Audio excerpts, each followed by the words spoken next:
لله رب العالمين الصلاة والسلام على سيد المرسلين وعلى آله وصحبه أجمعين بسم الله الرحمن الرحيم إن الله وملائكته يصلون على النبي يا أيها الذين آمنوا صلوا عليه وسلموا تسليما রাসূলুল্লাহ সাল্লাল্লাহু আলাইহি ওয়াসাল্লামের উপর দুরূদ শরীফ পড়া সম্পর্কে মহান আল্লাহ রাব্বুল আলামিন বলেন, ইন্নাল্লাহা ওয়া মালাইকাতাহু, নিশ্চয়ই আমি আল্লাহ এবং আমার ফেরেশতা মণ্ডলী আমার রাসূলের উপর দুরূদ পাঠ করেন।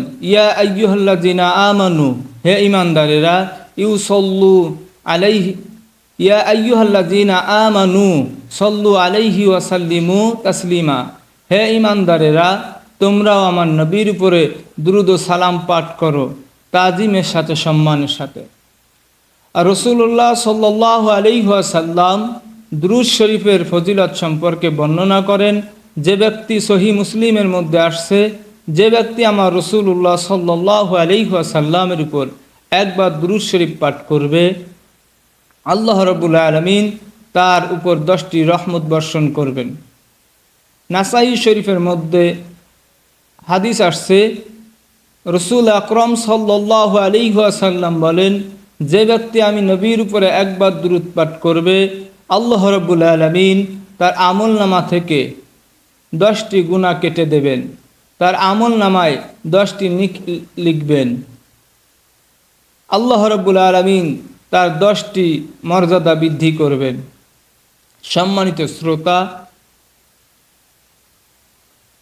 হানাফি মাযহাবের প্রসিদ্ধ মুস্তাহিদ আবুল্লাহ সামারকান্দি রহমতুল্লাহ আলাই তানবিহুল গাফিলিনের ভিতরে চমৎকার একটা ঘটনা বর্ণনা করেন দুরূদের ফজিলত সম্পর্কে।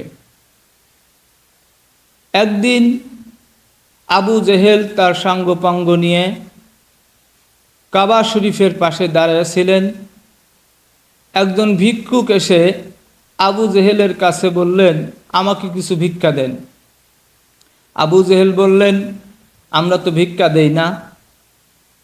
ওই দেখো, হেরেম শরীফের ভিতরে মুহাম্মাদের জামাতা হজরত আলী রাদিয়াল্লাহু তাআলা আনহুর কথা উল্লেখ করে বললেন, ওখানে আলী আছে, আলীর কাছে চলে যাও, সে তোমাকে ভিক্ষা দিবে। আসলে আলী ছিলেন গরিব মানুষ। আবু জেহেল, উতবা, সাইবা সহ তার যত লোকজন ছিল, তাদের উদ্দেশ্য ছিল আলী রাদিয়াল্লাহু তাআলা আনহুকে অপমানিত করা। যখন আলী রাদিয়াল্লাহু তাআলা আনহুর কাছে ওই ভিক্ষুক গিয়ে বললেন, আমাকে কিছু ভিক্ষা দান করেন, তখন আলী রাদিয়াল্লাহু তাআলা আনহু মুখটা মলিন করে বলতে লাগলেন, আমি তো নাও করতে পারছি না, আবার কিছু দিব, আমার কাছে কিছু সম্পদও নেই। তো তখন মনের ভিতরে উদয় হলো যে আমি না করব না ওকে। বললেন, তোমার হাত পাতো। হাতের ভিতরে একটা ফুৎকার দিয়ে বললেন যে এই মুঠটি তুমি যে আবু জেহেলের সামনে খুলবা, এর আগে তুমি এই মুঠ খুলতে পারবা না।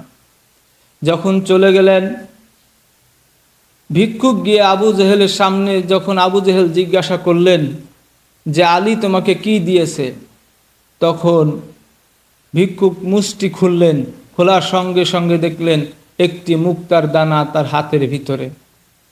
তখন আবু জেহেল, উতবা, সাইবা সহ ওখানে সকল উপস্থিত কাফের নেতারা আশ্চর্য হয়ে গেলেন যে এত দামি মুক্তা আবু তালিবের ছেলে আলী রাদিয়াল্লাহু তাআলা আনহু কোথায় পাইলেন।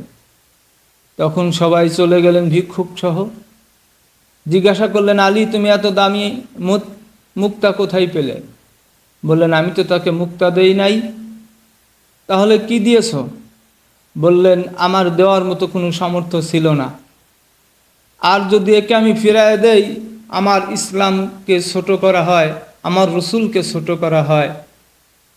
এই ভিক্ষুক মানুষের কাছে বলে বেড়াবে মুহাম্মদ সাল্লাল্লাহু আলাইহি ওয়াসাল্লামের জামাতা কিছুই দেন নাই।